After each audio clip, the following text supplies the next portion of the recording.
Alright guys, welcome back to the channel where we have way more details to share on WWE 2K25 as a new developer Q&A has shed a lot of light on some of this year's big new additions, as well as revealing some extra features that weren't announced in the press release. Before we get into that though, if you're new to the channel and you want to stay up to date with all the latest news, then please do hit that subscribe button and turn on your notifications as I'll be bringing you all the latest details in the lead up to release.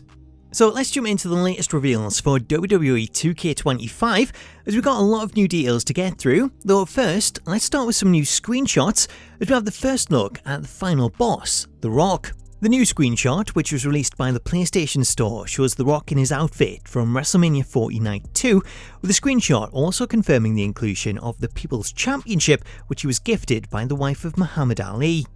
Staying with new screenshots, let's talk the new Underground match type, as the WWE Games account has released the first screenshots of that match, with the first of these confirming the addition of a brand new NXT star, as a screenshot shows NXT's Lola Vice as she goes up against Shayna Baszler.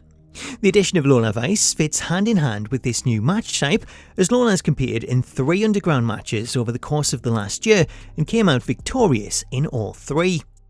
Switching over to the second new screenshot, the WWE Games account also gave us our first look at the introduction to the match, with this shot showing NXT announcer Mike Rome as he introduces a bout between Sami Zayn and Carmelo Hayes. There's a few things that we can take away from this screenshot, with the first being that the match will feature unique lighting as it takes place in a darker arena under spotlights. We also have confirmation of a new black outfit for the referee to coincide with the match, as well as a closer look at some of the spectators that appear at ringside, with these now confirmed to be generic NPCs. In terms of how the match type works, lead combat designer Derek Donahue revealed that the lack of ropes is something you're going to feel immediately, as the interactions that take place at the edge of the ring have completely been reworked, with this system not just being implemented into the Underground match, but also fighting outside of the arena in the new Brawl areas. Derek also revealed that the crowd in the arena will react differently to how they do in regular matches, and that the spectators around the ring will bang on the mat.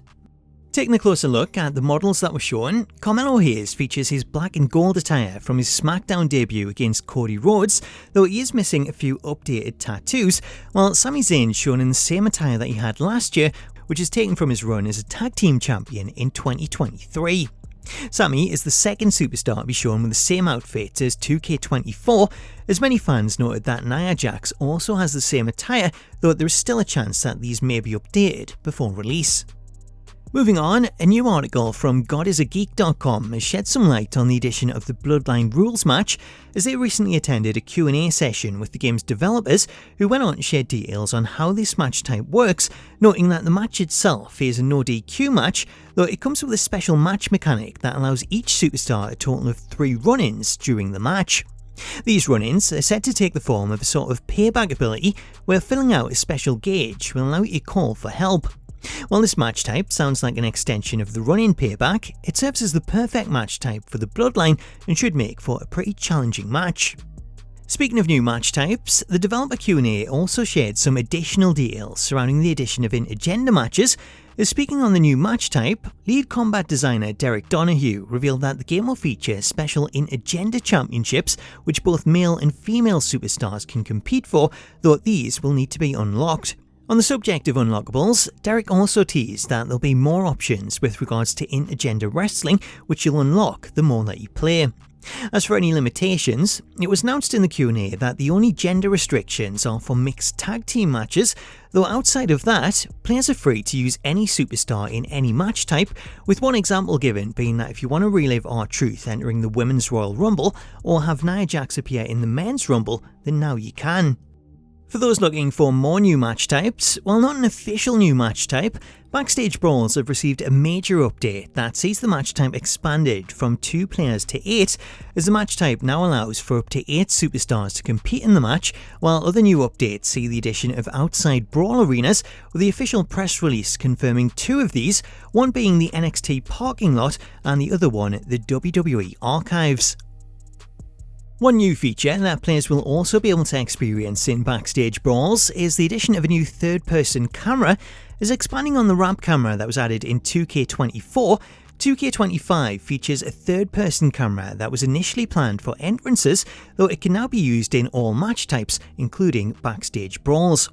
Sharing more on the camera update, lead combat designer Derek Donahue stated, "When you're climbing the top rope, when you're running on ringside, when you're climbing to the top of the Hell in a Cell, being able to follow the character all the way up there, it really feels like you're embodying them rather than just using the standard broadcast view that we've had previously.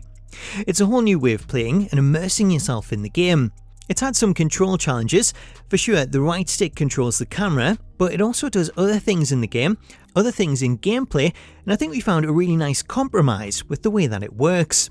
There's just one new button that you have to press to kind of unlock these right stick actions, but normally right stick is going to control your camera. It takes like a second to get used to, but once it clicks, you're just playing the game like you normally were with a totally new view."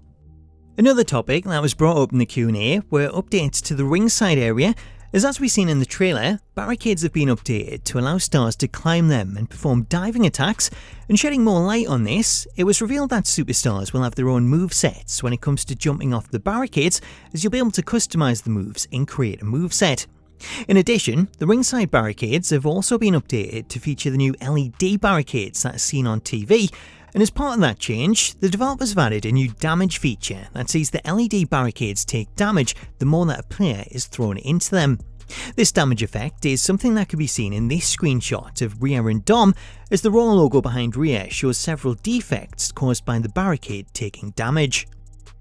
Another gameplay update sees the addition of a new Giant Archetype, which is being brought in for larger superstars, as rather than having them wrestle a match like anyone else, 2K25 sees Giants incur some restrictions, as they'll no longer be able to attempt high-flying spots, while combos are going to be limited due to stamina, and as a result, Giants will now feature an additional health bar which you'll have to manage as the match goes on.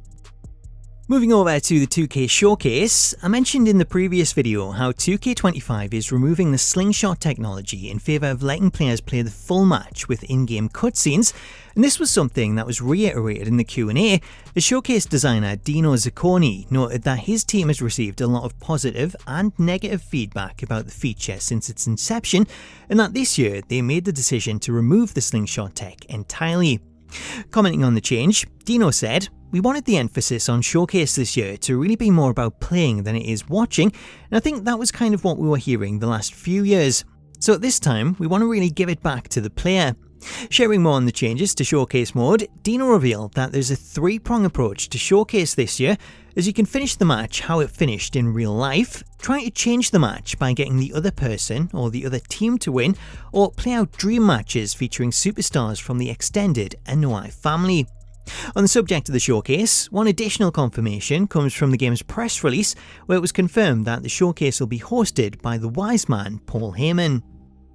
Lastly, one of the game's more intriguing announcements comes in regards to the game's soundtrack, as developer Al Stavola alluded to the game featuring deeper cuts from WWE's music catalogue, though he stopped short of revealing what exactly we could expect.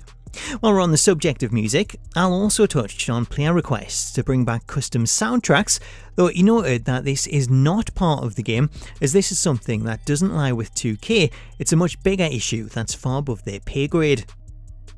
So that's all the extra details coming out of the developer Q&A. Again, there's a lot there to look forward to and a lot of new info, with more details expected to drop very soon. In the meantime though, if you missed any of the other reveal coverage, you can check out these videos going over the other announcements as well as a breakdown of the new trailer. Until next time though, thank you so much for watching this video, have yourself an awesome day, and I'll catch you later.